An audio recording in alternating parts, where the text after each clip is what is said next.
And the last one, which I learned through the medical discharge, was that we all have a level of dependency on an array of different things, whether it be the obvious stuff like the air we breathe, the food we eat, or what we drink, but also like screen time, smart devices, our car to get to work, my computer here for me to be able to work from home. You could go down a whole list of different things that you rely on to some degree.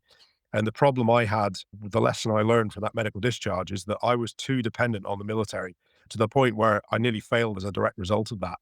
So I learned that in order to get to build that level of resilience, I needed to spread that dependency out into something I call the safety net of resilience. The content presented in this podcast and YouTube show is for informational and entertainment purposes only. It is not intended to be a substitute for professional medical advice, diagnosis, or treatment. Always seek the guidance of your physician or other qualified healthcare provider with any questions you may have regarding your health or a medical condition. Never disregard professional medical advice or delay in seeking it because of something you have heard or seen on this show. If you think you may have a medical emergency, call your doctor or emergency services immediately. The host, guest, and producers of this show are not responsible for any adverse effects resulting from your use of or reliance on any information presented.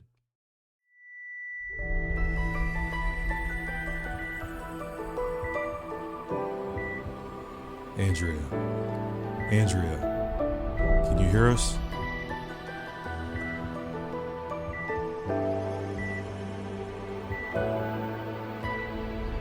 Many years ago, I died for 26 seconds. There are so many people in this world that have experienced life events that have led to their sole purpose. Wake Up Your Soul with Andrea will bring you these significant life events that demonstrate how to use those moments for guidance and life purpose. These are our stories.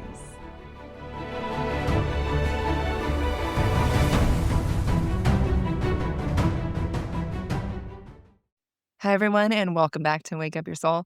Today's guest is David Jarvis, and we're going to talk about overcoming adversity. He is a former British Army veteran, and he's going to talk to us about the Invictus Games, which, if you don't know what that is, that those are the games for the military, the wounded military. So let's welcome David to hear his journey. Thank you for having me on. Thank you for being here.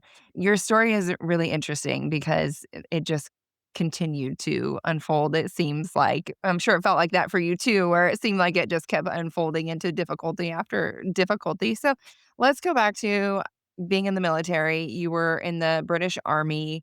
How are things going there? So I was in for the long haul, is the short and curlies of that one. The typical British Army career is 22 years. That's the kind of the target, because at the end of that, you would then, in essence, you could leave the military at that point, leave the army at that point, I should say. And you would then get a pension till you kick it, basically. So you could join at 18 and leave at 40 and then go and get another job. And then you've got that pension in the background to kind of cover some of the basic bills. So, but my plan was to extend and hopefully stay in because we had our family late. So my kids, I've got two daughters, they are 4 and 6 now, but my youngest was due at the time of my medical discharge. And the original plan prior to the medical discharge was that we would stay in long enough for her to get to that age where she starts her first proper school. And then we would look to put down roots and find a home that we could call our anchor point, so to speak. The significance of that is that over the whole 21 years I was in, I moved, give or take, on average, every about 18 months. And a move was a different location, different unit, different systems, different teams, and so on. And my wife and I have been married now, it'll be 14 years this year. And she moved, I think, over that period. So that's roughly about half my career. So she moved at least four physical location moves, I think, over that time. So to put kids through that as well wouldn't have been ideal. And that's why we ultimately had the family late. Mm. But yeah, that was the intent originally, was to go for the long haul. I enjoyed being a communication engineer. That was my job. I was also what they called an all-arms physical training instructor. So I got a massive background in fitness, did various studies did various different kinds of training and nutrition and such like as well. It's something I still do today. Both of those things, in fact. So yeah, it was kind of cut short, shall we say. Well, I want to get into your story, but I'm just listening. And as a mom, and you were touching on it very briefly, just with children, how difficult it is to move around so much. And People talk so much about how resilient children are, and I don't know that they are really as resilient as people like to say and believe. I think they are just very, very good at burying things. They don't know how to even express what they're thinking and they're feeling. And moves are definitely very difficult on children for sure, especially when it's every 18 months or whatever it be. If it's frequent and I mean, one move, okay, but, multiple, Mhm. it just at some point they've gotta feel a little I mean, even as adults, it can be hard if we don't feel like we have a solid friendship base, right? Where it's just a Absolutely. constant change. And so for children, they can't understand why that feels weird to them, but I'm sure there is a hole, some sort of hole in their life where it's like, "Huh, yeah, I gotta start all over. Here we go, gotta make new friends," and then they're gone, and so I could see where there's a struggle to create bonds because at Mhm. some point it's also like, "Eh, why bother?" Like, That's it. That's it. That was my thought as well. I mean, you see it. I saw it through the first half of my career. Some of the challenges that families were having, and the constant moving schools. The way some of them mitigated that was by sending kids off to boarding schools and things like that, so they would then stay put.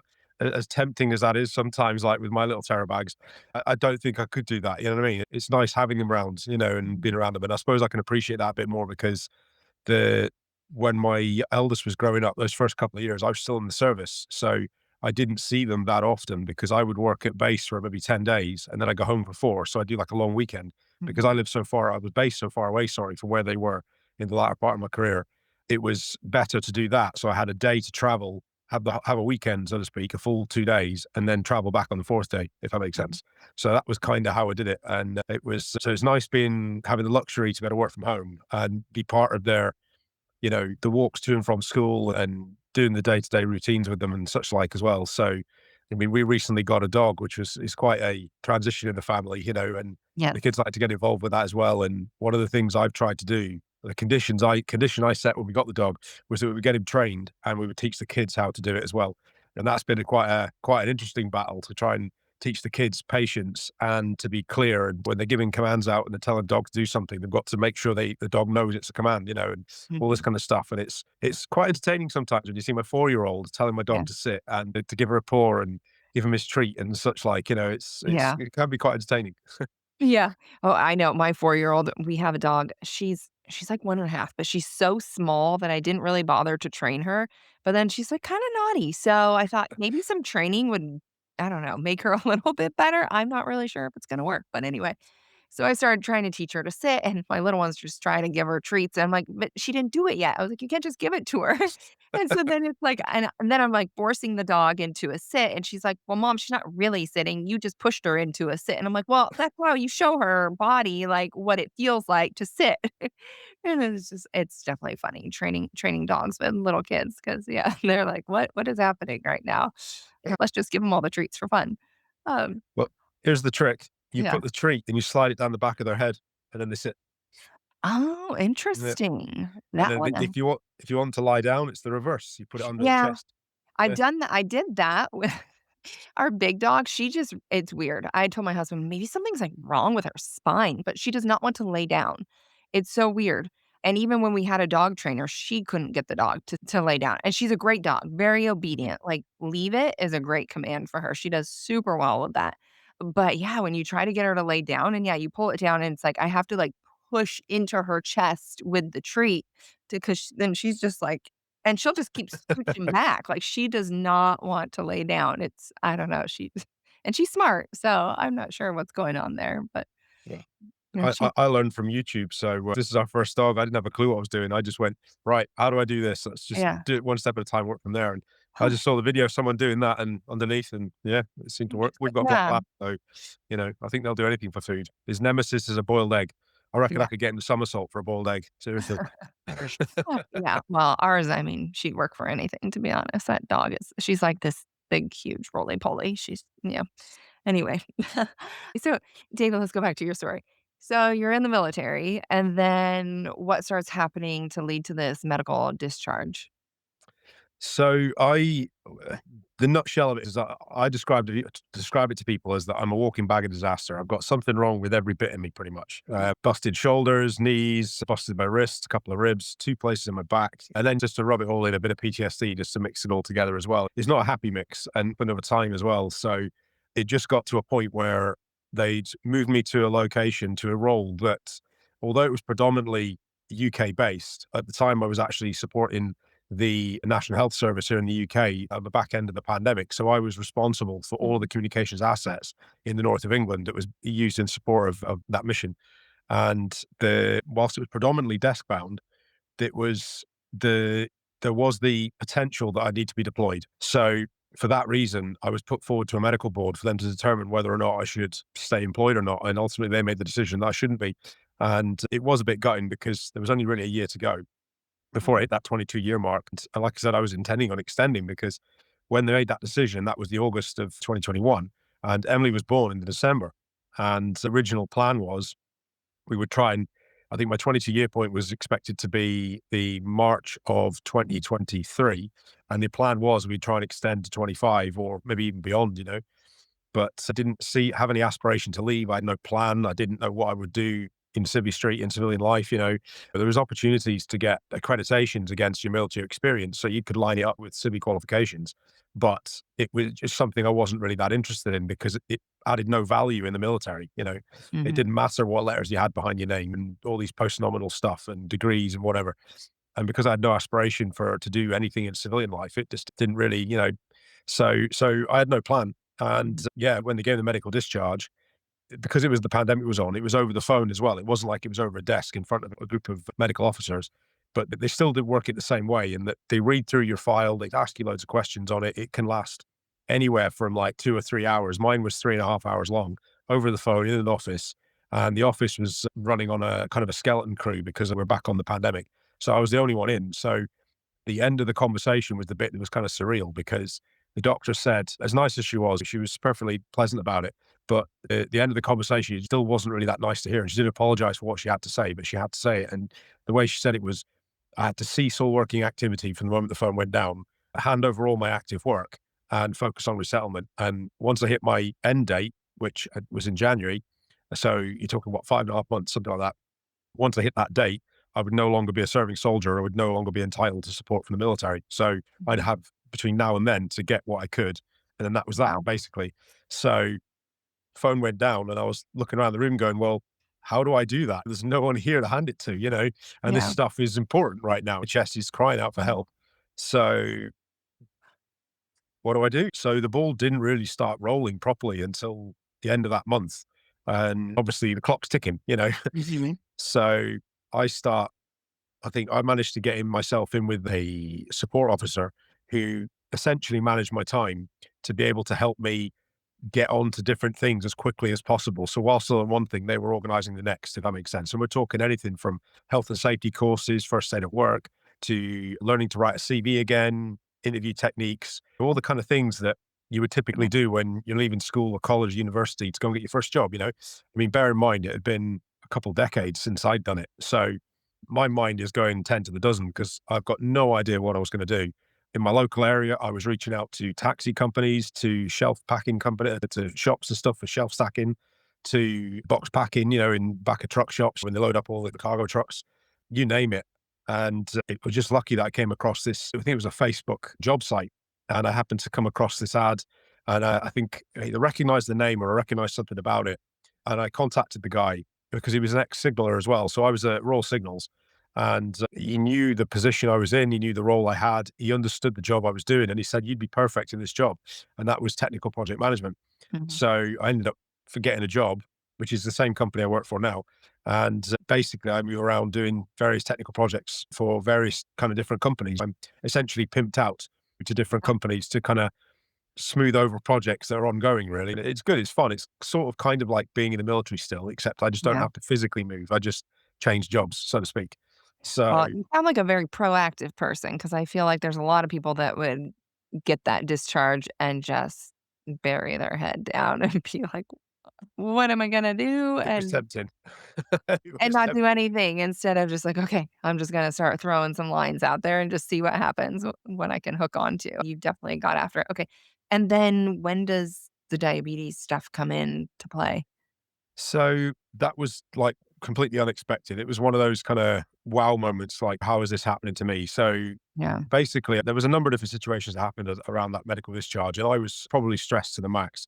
And I think rolling the clock forward like really quickly, we ended up having to do another house move after I got out because we had a small house, 2-bed place.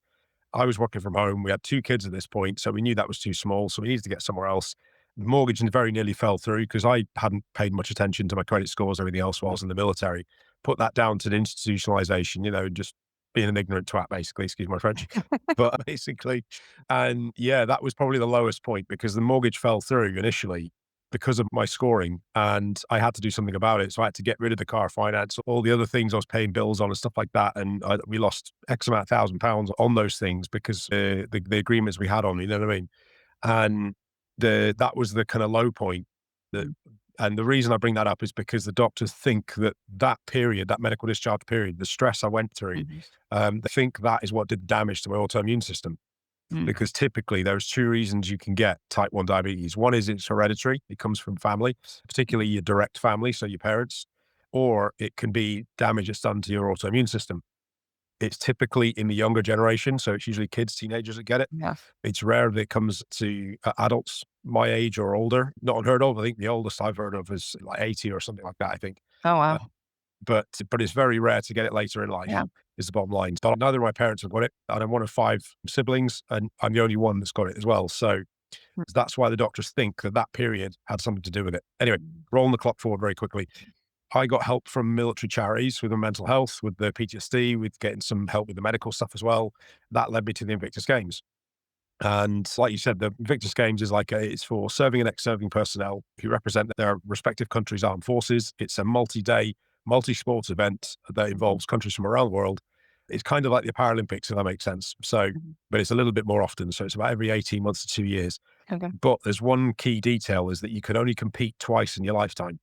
So I got selected for the team in the January of 23, and I wanted to go on it to get help with my recovery journey with all the injuries that I'd had, the PTSD, the dramas I'd had with my motivation and confidence, and the damage I took with my mental health and all that kind of stuff. I Mhm. wanted to kind of get myself back in the zone again. I mean, I'd been drinking more, I'd gained a lot of weight, I'd lost my sort of appetite for doing loads of fitness and all that kind of stuff, all the things that were bread and butter before. And I just needed to get help to get back in the zone, really. Mhm. So I took it as an opportunity to kind of milk the hell out of it, so I signed up to Smart. everything that I could. And it was, let me think, I did 4 different events, which was the maximum you could do as long as they didn't coincide during the games. And I did powerlifting, I did indoor rowing, swimming, and cycling as well. And so there was no aspiration to do well. I just wanted to Okay. milk the hell out of it. So the crazy part here is I've never really had an aspiration to do well at anything per se. I've never had a desire to win anything or be the best or anything like that nature. Most of this stuff you see behind us, I've gotten in the last couple of years, starting with the one on my left shoulder, right, as you're looking at me. And that was the medal from the Invictus Games. But the only reason that came about was because the 1st of May, I weighed 86.5 kilos. I was checking periodically because I wanted to lose weight. Mhm. The lighter you are on the bike, the faster you can go, the less power you need to go quickly, basically, Mhm. or the less effort, I should say. So I was trying to lose weight healthily. I knew how to do it. I've been doing it for many years. So I was training regularly. I was eating right, but I was starting to feel more tired in that first week of May of 2023. Okay. So I started eating more fruit, drinking more fruit juice, all that kind of stuff. And I started feeling more tired all the time. I started feeling thirsty all the time. So I was drinking more water, but I was going to the toilet more. And then I was going to the toilet in the night. And then I was going to the toilet more regularly in the night. And then it was every 90 minutes throughout the day and night. And that happened over a period of days. Mhm. So that then explained why I was tired all the time. I was drinking more water because I was thirsty. I was going to the toilet more because I was drinking more water. There's logical reasons for all Yeah. this, but the weight's still coming off. So I'm increasing my calorie intake for that reason. So I got up to a maximum. I think I hit about 4,000 calories a day is what I was Oh, eating. I was still training, still functioning. I'm still working at home as well.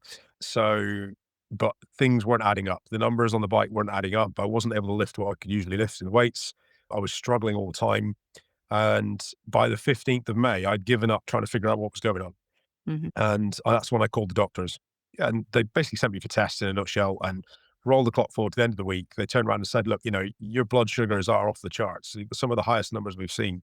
If you hadn't come in now, it might have only been another couple of days and it could have been in the box, is what they told me.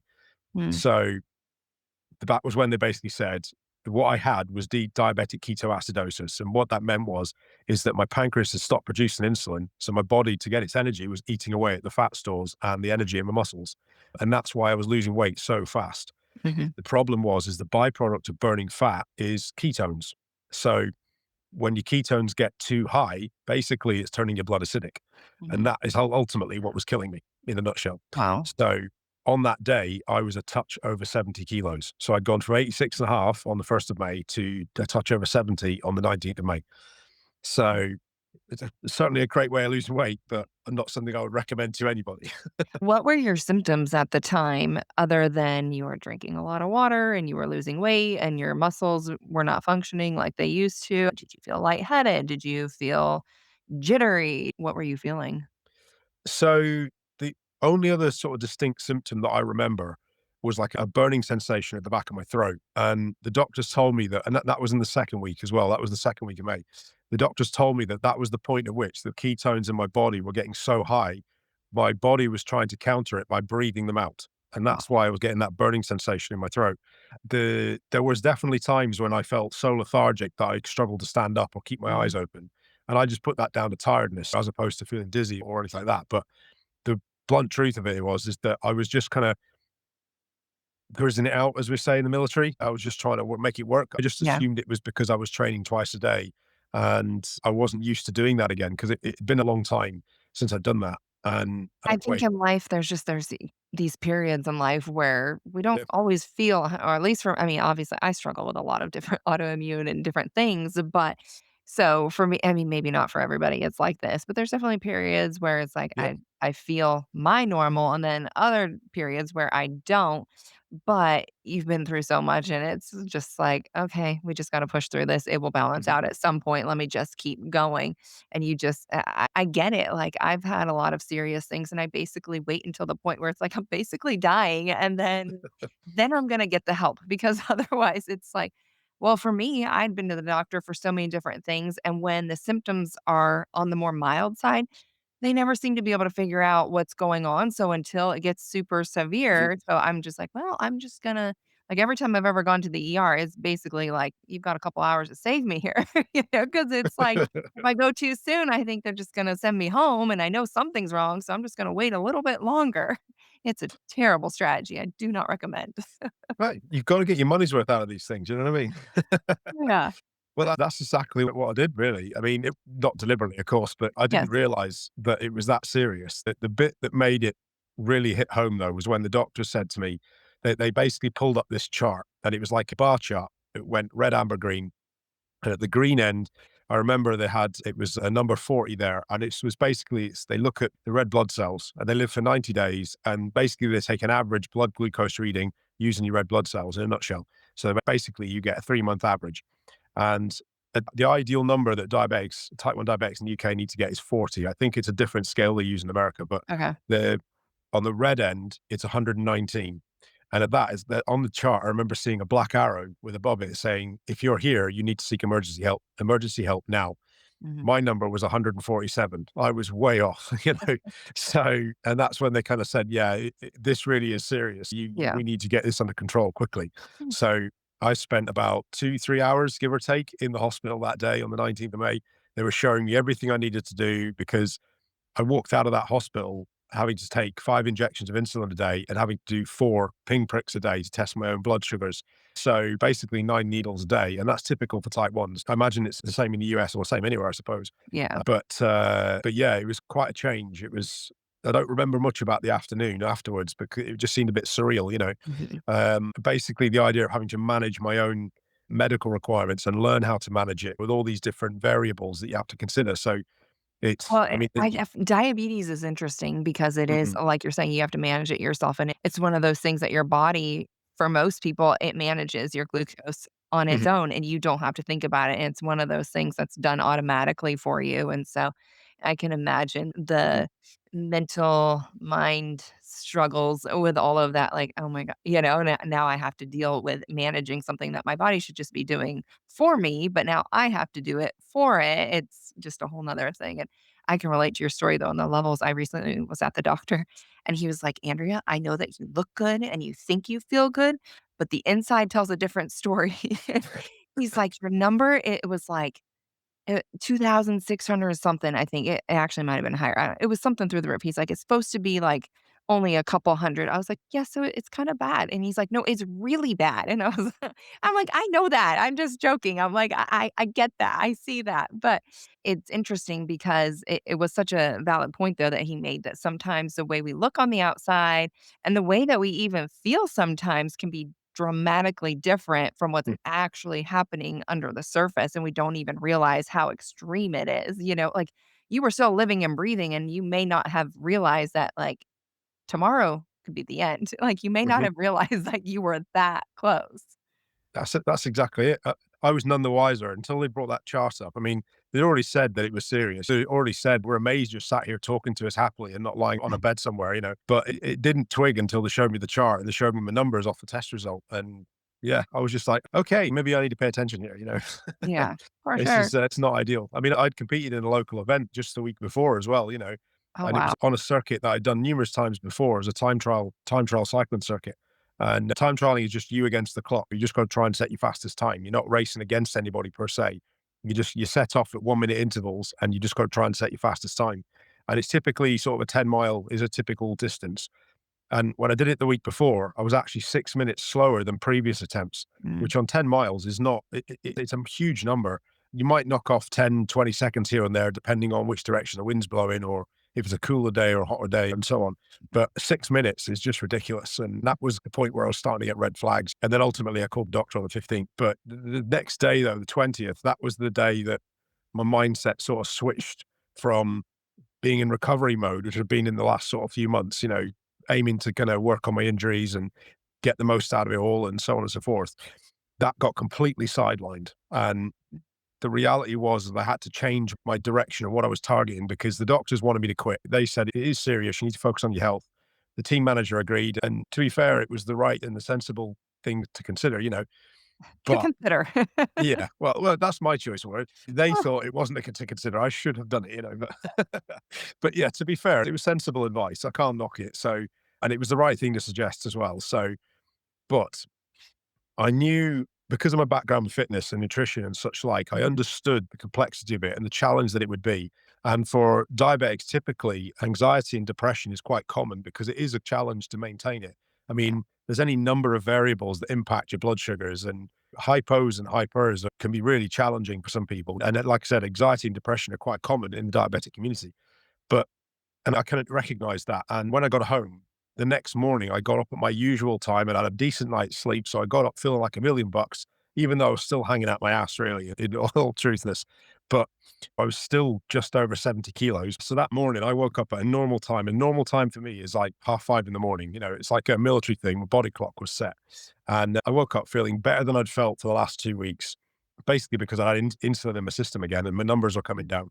And I got up and I went through my normal routine, which typically is to get up and get a brew and then look at what's going needs to come next. I'd like to try and get the important things done first in the day. Mm, And the day before, the hospital had given me basically two big shopping bags full of stuff. So books and pamphlets and paraphernalia to teach me what I needed to do about carb counting and insulin dosing and all that kind of jazz and things to be aware of and blah, blah, blah.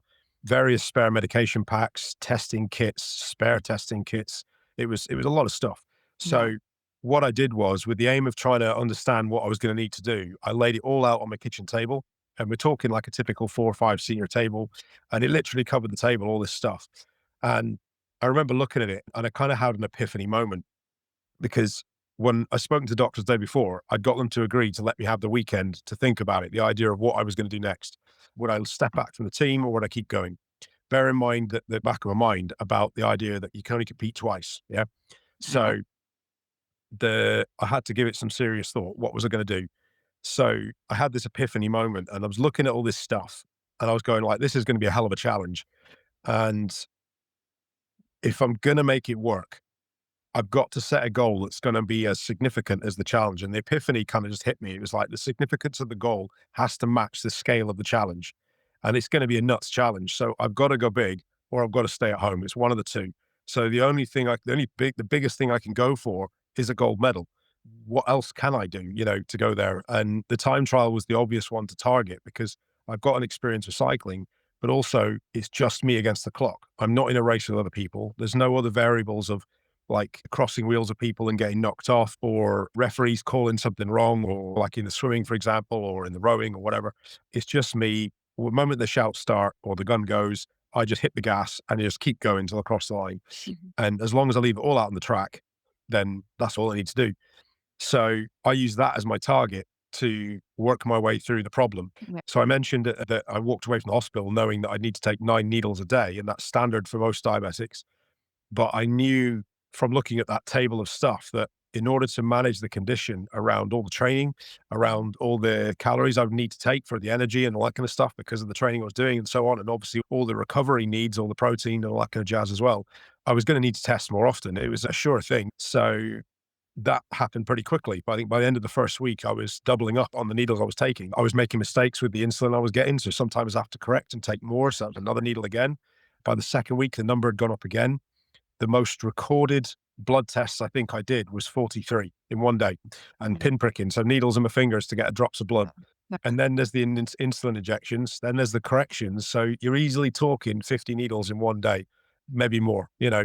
And it doesn't even include the dud test as well, because when I was in the swimming pool, I learned that if I didn't catch it early enough, then I'd have to stop training. So I learned to test more often. So it started like every 40 minutes, then it was every 30 minutes, and then it was every 20, and then 15, and so on.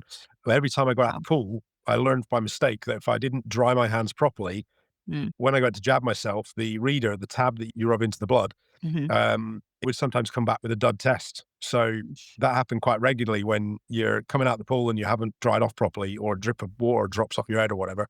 Oh, Or if you get off the bike and you're sweating your ass off, if it's a hot day, same yeah. principle applies. So the amount of times that happened as well. So you could probably go quite a high number above 50 in terms of the number of needles I was sticking in myself on a daily basis. Yeah. So it was quite stressful, shall we say, Mhm. to put it politely. But thankfully, the doctors acknowledged that they needed to fast track me through the typical process to get what they call the continuous glucose monitor, a CGM. And it's kind of like a device that you stick to your body, typically on your Yeah, arm, your arm. legs, and so on. Mhm. And it links to a receiver. And then that gives you a reading every 5 minutes. So when they gave me that, it was game changing, literally overnight. Instead of reacting to what is right now, I could proactively look at the direction it was going. I could make judgment calls based on the trend. Mhm. So it just made everything so much easier overnight, if that makes Of sense. course. So my confidence started going through the roof. And the reason I bring that up is because 2 weeks on from that, like I think it was the 23rd of May or 23rd of July, sorry, by this point, I was doing a PR event for my local council's fitness facility, which I'd been using for training, of something in exchange for getting cheaper prices and things like that, because Mhm. I was representing the country. And I was doing a video interview and they were asking me the usual sorts of questions. What do you think of the facility? What's your favorite bits of kit? What do you like to do? How is the use of this facility and this like talented athlete pass that they've given me? How is that benefiting you? Blah, blah, blah, all that stuff. But the last question they asked me was, what are your aspirations? What is it you want to do? This was the first time that I actually laid down the gauntlet publicly, Yeah. and they got it on video and they asked that question. And without waiting a beat, I literally responded and went, that's easy. I'm going there to win. That Mhm. was it. And that's all I Do you said. win if you get the gold, do you get any is there a cash prize? Is there anything or it's just the gold medal? It's just the gold medal. It's Okay. just the gold I mean, medal. I know that sounds bad, just the gold medal. It's interesting to me, like, why can somebody only compete twice in their life other than I mean, it feels almost like the, like, participation trophy situation where it's like, we want everybody to win, and this feels Mhm. like we want everybody to have a chance to win, so we gotta take out our gold medal people and, like, let other but that's, like, not that's not life, you know? Like, you want to compete against the best of the Mhm. best, right? And Absolutely. I don't know. That's just my take. I feel like everybody should just get to keep going Mhm. until you can't go anymore, and then, you know. That's it. That's But exactly it. I mean, the crazy thing is that they did say why it was only twice. I think it's, if memory serves me right, it's basically because they've only been doing it for 10 years and the amount of veterans around the world, because there's no age limit. You can literally keep applying for it whilst you've still got, the ability to take part. So I do think that they're trying to play catch up really in terms of giving as many the opportunities to do it as possible. But I can't be sure on that. I think that's what the answer was. But this was a few years ago now. I didn't really pay as much attention to that though, because I had my target set, so to speak. So, but I mean, You're like, obviously, I got the gold. I don't care. yeah, that's pretty much it. Yeah. I obviously got it. You can see it on my shoulder. But the significance of it, though, is that on the day of the event, I was only a split second ahead of the next guy. There was myself second place. I think he was like half a second behind me. And then third place, I think was 8 to 10 seconds back. The good gap between second and Yeah. third. So what that told me was that had I not gone through one of those jabs or one of those mistakes and learned from it and adapted what I was doing and gone through all those pains, then that might have cost me that half a second. Any one of those days I didn't do that extra test or didn't do that 50th, needle in my finger or whatever, I might not have got that half a second. And that's the way I look at it now. So Yeah. since then, I've kind of carried on to try and do more things. And like I said, most of the stuff behind me is stuff I've done literally since that day. And it was more about trying to set goals to keep working towards something, if that makes Yeah. sense. Yeah. So What are your most talked about things when it comes to setting goals and actually achieving them? What are the big tips that you give people for doing that? I mean, obviously, that's very simple to just set the goal, but after that, what happens? How do you continue to push yourself when you're trying to get to that goal and you're struggling? So I go back to that epiphany point that the significance of the goal has got to match the scale of the challenge. But at the same time, you have to recognize what it is you want to do and why you want to do it. I mean, it's no point just setting something for the sake of it. I'm going on holiday in the summer. I'm going anyway. There's no incentive to stop me going. But maybe I could try and lose some weight to look better on the beach or something like that. That's So not really, okay, so you're saying you think that you have to want it so yeah, badly that nothing can really get in your way. that's basically it. I mean, I say that loosely in the sense that not everyone's target is to get a gold medal. That was the first time I'd set my sight on getting a gold medal in my life. I've never had the aspiration to be the best before that. Yeah. I've had a few sort of accolades over the years, but nothing that compares to that. And for me, the idea that I'm trying to do for my family now is to maintain a level of resilience that means that they are less dependent on me, if that makes sense. And Yeah. by that, what I'm saying is that I learned the hard way through that medical discharge that there is three certainties in life. And I already kind of knew of two. The one was obviously mortality. We're all going to meet our maker. Whoever what we believe that to be, it's going to happen eventually, one way or other. The second one is change, evolution, adaptation, whatever we want to call it. There's various periods of life. Things will change, whether we want them to or not. And the last one, which I learned through the medical discharge, was that we all have a level of dependency on an array of different things, whether it be the obvious stuff like the air we breathe, the food we eat, or what we drink, but also like screen time, smart devices, our car to get to work, my computer here for me to be able to work from home. You could go down a whole list of different things that you rely on to some degree. And the problem I had, the lesson I learned from that medical discharge is that I was too dependent on the military to the point where I nearly failed as a direct result of that. So I learned that in order to build that level of the resilience, I needed to spread that dependency out into something I call the safety net of resilience. So you think of, take my job, because my computer is kind of sat here in front of me here. So that is an income stream. But then if I've got multiple income streams, that's multiple threads that intersect to start forming that net, if that makes sense, that safety net. You then look at your car and the idea that you keep it maintained, you get it serviced, you get it checked every year. That's threads in itself as well. You yourself personally looking after your health, staying active, eating reasonably well, drinking plenty of water, all these little things, they add little strands to that as well. That's my ultimate goal at the minute, is to make sure my family are protected and to make up for that, the mistakes I made that nearly cost us so much when I got out of the military because I put that dependency on the army. Yeah. So that was what I was trying to do when I first got into the Invictus Games. I was trying to get myself in a better place so that I could better support my family. And the aim now, like I talked about, like training my kids to look after the dog and give my dog commands, but also I want to try and teach them other key lessons that I made the mistake on, like financial literacy, a critical one, I think, which they Mhm. don't typically teach in schools here in the UK. For appropriate use of smart devices, because they're amazing tools. But I don't know if you see much of the news here in the UK, but it is a big thing and a big discussion at the minute about whether they should ban devices in schools or ban phones in schools. Yeah. And I personally, I don't think that's a good idea. I think that at a certain age, yes, young ages, yes, I agree. Mhm. But banning social media to a point, yes, I agree, until they're Yeah. more mature minds. But smart devices, banning them entirely, I don't think that's a good idea, because there's an array of different things you can do with that that builds on that resiliency, that net of resiliency, if that makes Mhm. sense. And I think it's important to start teaching the younger generation that as early as possible, you know? Yeah. And I learned that through my own mistakes. So I that, mean, yeah, I agree and I disagree, I guess. I mean, I think at some point, yes, they have to be able to learn how to use it safely before you wouldn't want your kid to not have an exposure to technology and all the things until 18 when they're also being released on their own and not under your watch anymore because they could get so it's like you want them to have that guided yeah. instruction with it, of course, but I mean, and maybe we're just totally on the same page actually, but So I what you said there, exactly. Yeah, yeah. I would Like, wait until way later though. Like it's very unnecessary for young children. oh no, agreed. Yeah. Absolutely. Yeah. Yeah. Mine now, not a chance. I'd say easily into double figures at the earliest. Yes, And yeah. possibly even sort of like in the early teenage years, maybe.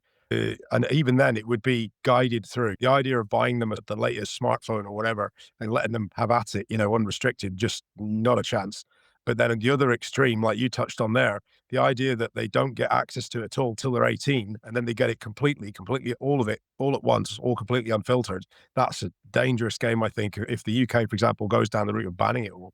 But yeah, sorry, I've digressed. I can get quite heavy on that. I apologize. But yeah, the point of it is though, is that when it comes to goals, it's, you've got to want it to, like, otherwise how are you going to maintain it? How are you going to want No, towards it? you're absolutely right. I remember talking to Mhm, someone and we were talking about wants and needs, mhm, and we were talking about kind of comparing it to a homeless person, and it's mhm, like they need to go get a job, but do they really want it? I like they might need it, but do they want it bad enough?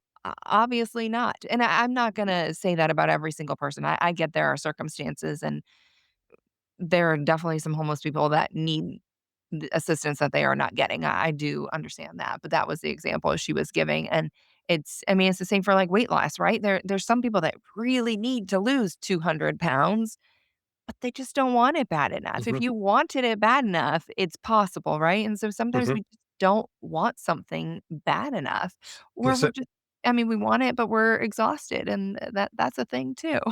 That's true. That's true. I mean, one of the things I found though, in my humble opinion, as to why people struggle to kind of, why they hit failure so easy and then give up on targeting their goals, is Mhm. because they take on too much too soon, too quickly. Mm, A good example I like to use is take the fitness industry. The biggest intakes for most big gyms, sorry, statistically speaking, New Year's resolutions, people want to get their beach bodies or lose that bit of Christmas poundage and all that jazz. They'll join the gyms on the 1st of January. Yeah. And try yeah. and work towards a New Year's resolution. But typically speaking, the average person needs 6 to 8 weeks to develop a new habit from scratch. Mhm. And if you look at what's involved in going to the gym, it's not just a case of just slapping on some trainers and just going for a run. It's getting your bag packed, getting to the gym. That might be a 30-minute drive. It could be a 5-minute walk. When you get there, you either get changed or you go in the gym, you then start learning to use the equipment. You might have to get a trainer and all that jazz. And then you've got to do the same thing in reverse as well. Get yourself turned around, get your kit turned around when you get home, get washed, all that jazz. Yeah. It turns into a half-hour routine could turn into a 2-hour epic quite quickly. So Mhm. it's not a small thing. Right. So statistically, the biggest intake's the beginning of January. The biggest drop-off statistically is the beginning of February because most people can't keep it. And it's a true statement as well. But personally, I think that's because Yeah. they take on too big a change. Yeah. Yeah, I think people I mean, you think about on social media, I see it all the time where people have their New Year's resolutions and it's like they're looking to do a 180. It's Mhm. like, here I am and I'm gonna be somebody completely different January 1. It's like, wow, all right, let's see it. But and then nobody ever talks about it again. Everybody starts talking about it, maybe November-ish, but people start talking about it, posting about it in December. And then yeah, January comes and they talk about it through January, but then, yeah, by February, nobody's even talking about their New Year's resolution anymore, or if they accomplished it or failed it, that never even comes about. Absolutely. It's in my view, I think that if we just set some little goals and then built on them. So Yeah, the idea you could just set yourself a target of getting up earlier every day. So you set your alarm yeah, 30 minutes earlier with the aim of setting your body clock. Then yeah, you go back your normal routine, you just make that one little change. And then 2 weeks down the line, you add another little change. You get up, you get a glass of water. mhm. 2 weeks later, you add another little change. I don't know. It could Micro. be that Yeah, and you keep doing it, yeah. And then you imagine if you kept doing that every 2 weeks, you added another little change. You did it for 6 months. You imagine what difference you could have made in 6 months Yeah. doing that. I I did think it's that. much more achievable. I did something like that with running. I hate to run, and I also feel like I can't run very long or far, and so I was like, "Okay, I'm just gonna start running a minute. I'm gonna run 1 minute a day for a week, and then the next week I'll add a minute, and I'll just add that way it's not a lot all at once." I'll be honest, I don't think I got very far. I maybe got to 3 minutes. I don't know. But I it's hate to building run, blocks. Yeah, it's building blocks. There's nothing wrong with that. but I had a plan. I had a really good Yeah. plan. And that's a good plan. That is a good plan. It is. Believe it or not, I did something similar with press ups. I was targeting doing 100 push ups a day. This was a while back. And this really works. It's a true trick. So it's something you can take away if you want to, or your listeners can take away. But if you get up and if your target is to do, say, 100 push ups in one day, you start by just doing one at a time. Do one, take a break, do one, take a break. And you try and spread it out over time. And Mhm. then eventually you'll do two and then three. Same idea as what you were talking about with your running. Okay. Eventually you'll start doing sets of 10 and then sets of 20, and then eventually you'll just get to 100. It'll take Yeah. time, but you Yeah. just take it one day at a time and you keep building on it. But you just got to be patient. Yeah, So, that's kinda what I do too. Like, this morning I was doing some curls and changing the weight up, and I was like, "You know what? I'm just gonna do 10. I'm gonna do, like, 3 sets of 10." hmm, And then I felt okay, and I felt like, "Okay, I need a little bit more of a push." So it was like the 3rd set, I'll do 12. And then it's like maybe tomorrow I'll do 10, 12, 12. But yeah, it's like just slowly bringing in that little bitty change. Do not take workout advice from me, though. Do not. it's we're in a world now where people want everything right now as fast as possible and the best, most shiniest thing they can get their hands on. So as a society, we're victims of our own success, really. Where technology's advancing at a rate of knots and we want things, the shiny things, the brand new things and the weight loss and all this stuff. We want it now. We don't want to Mhm. put the work in, typically speaking, do we? Weight loss drugs are a big thing, or at least they're coming through and spoken about on the news quite a lot here in the UK now as well. Oh, here too, Yeah. yes. Yeah. If people just step back and just did it a bit at a time and just Yeah. gave himself 6 months. It's a blip in the grand scheme of things, 6 months. And I think there's genuinely people out there that really do probably need some assistance with Mhm, getting some of that initial weight off and whatever, but then there certainly are people that, like you're saying, they're not putting the time in for sure or mhm. making the right choices, the right food choices. But I get it, like, I love food and I had to give up so much. My ulcerative colitis has just been a hot mess, and so, like, my god, it's been actually, I think, a year since I changed things up. It's been several years since I went gluten free, and but I've actually stuck with that. I've been gluten free now for I don't even know how many years, 3, 4 ish. And now I'm just super used to it. And now, I was actually thinking about it the other day.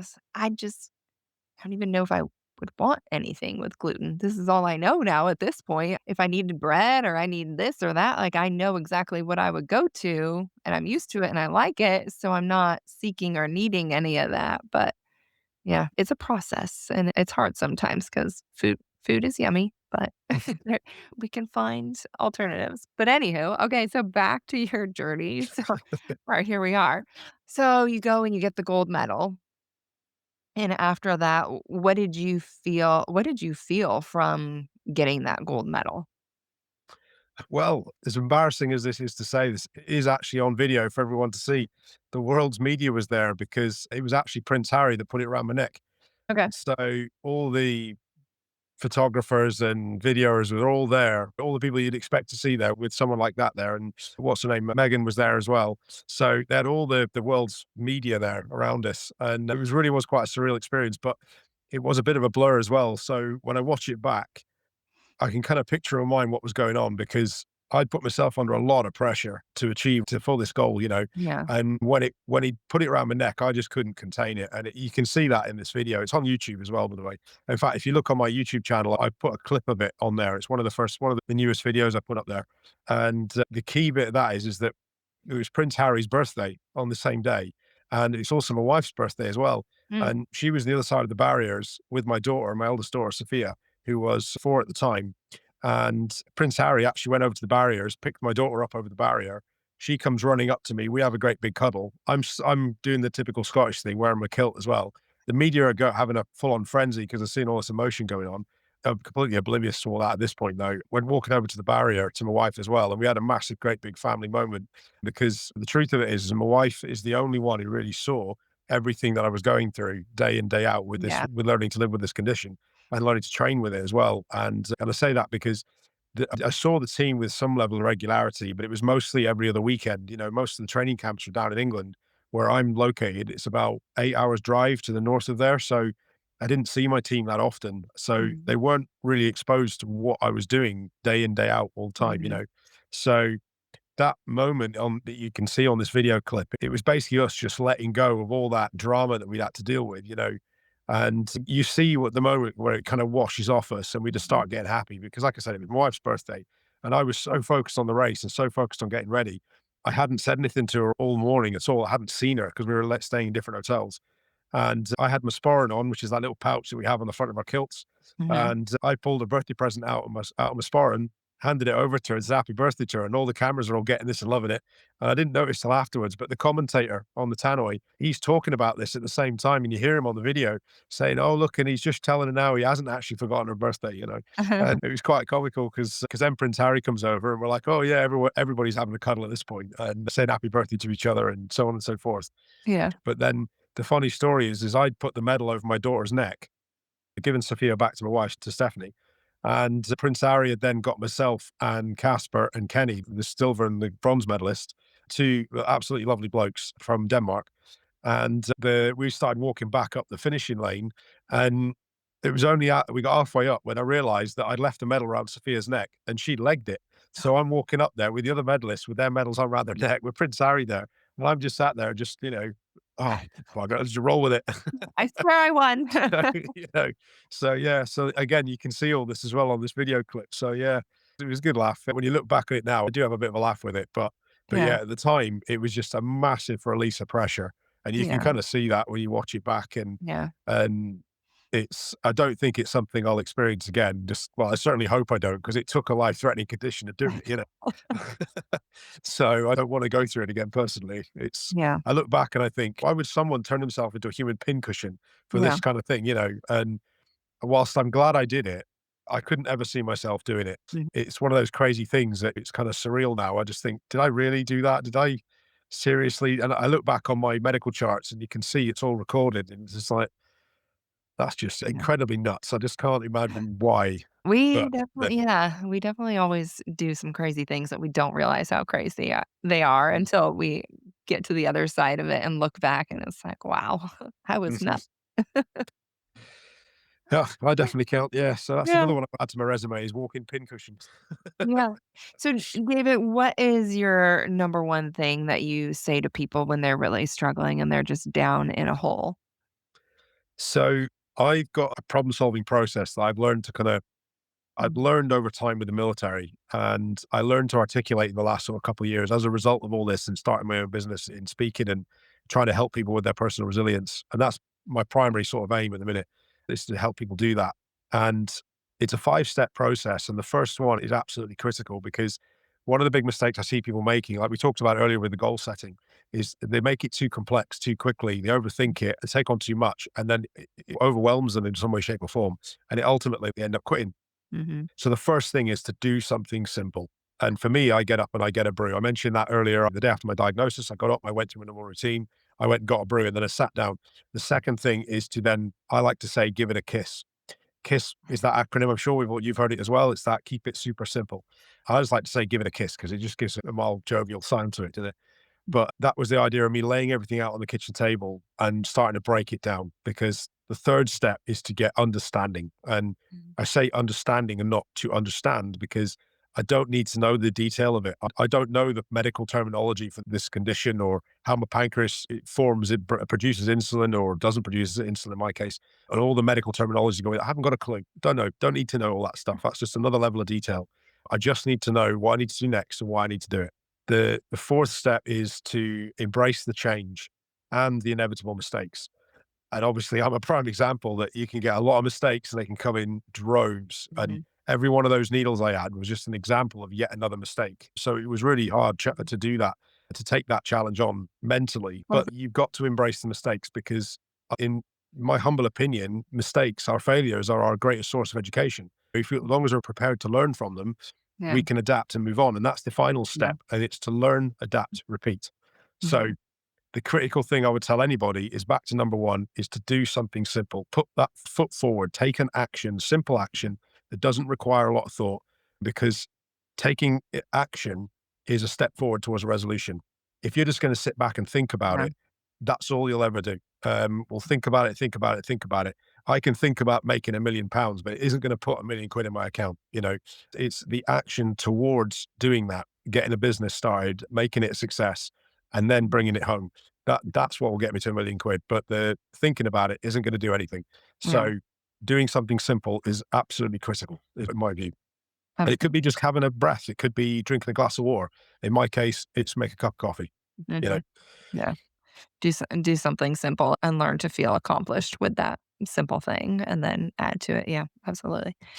Thank you so much for being here. This was such a great conversation, and I'm so happy you're on the other side of all of this. Thank you. I appreciate the opportunity. Yeah, I've enjoyed this. Yeah, thank you.